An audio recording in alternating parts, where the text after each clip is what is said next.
السلام علیکم dear viewers,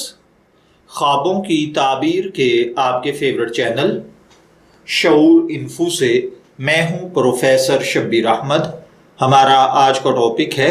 Sanara یا گولڈ سمتھ یعنی زیور بنانے والا۔ اگر کوئی شخص خواب میں کسی صراف کو دیکھے یا ایسے شخص کو دیکھے جو جیولری یا زیور بناتا ہے تو اس کا مطلب ہوتا ہے اپنی فیلڈ کے کسی ایکسپرٹ کو دیکھنا، کسی عالم کو ملنا یا پھر اپنے معاملات کو سدھارنے والے کسی شخص سے مشورہ کرنا۔ خواب میں اگر کوئی شخص دیکھے کہ وہ خود سنار کا کام کر رہا ہے تو اس کا مطلب ہے کہ خواب دیکھنے والا اگر نیک، پارسا، دیندار شخص ہے تو اس کا مطلب ہے کہ وہ اپنی زندگی میں جو پسند کرتا ہے عنقریب اسے وہ مل جائے گا۔ اگر کوئی اپنی فیلڈ کا ایکسپرٹ دیکھے کہ وہ سنار کا کام کر رہا ہے تو اس کا مطلب ہے کہ خواب دیکھنے والا اپنی فیلڈ میں اپنا نام پیدا کرے گا اور بہت سارے لوگ اس سے اس فن کو سیکھیں گے۔ لیکن اگر کوئی ان پڑھ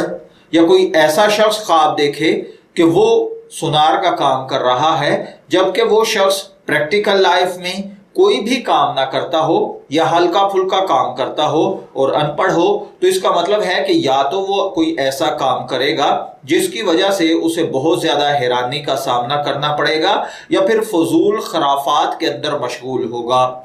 اگر کوئی خواب کے اندر دیکھے کہ وہ صراف یعنی سنار کا کام کر رہا ہے یا جیولری بنا رہا ہے تو اس کا ایک مطلب یہ بھی ہوتا ہے کہ خواب دیکھنے والا خیانت کرے گا، لوگوں کی غیبت کرے گا یا پھر خرافات بکے گا یعنی گندی بات کرے گا جس کی وجہ سے وہ اپنا اور لوگوں کا نقصان کرے گا۔ میں دعا گو ہوں کہ اللہ تعالیٰ آپ کے خواب کو آپ کے لیے نیک تعبیر بنائے۔ شعور انفو سے شبیر احمد کو اجازت دیجیے، پھر حاضر ہوں گے کسی نئے خواب کی تعبیر کے ساتھ۔ تب تک کے لیے اللہ حافظ۔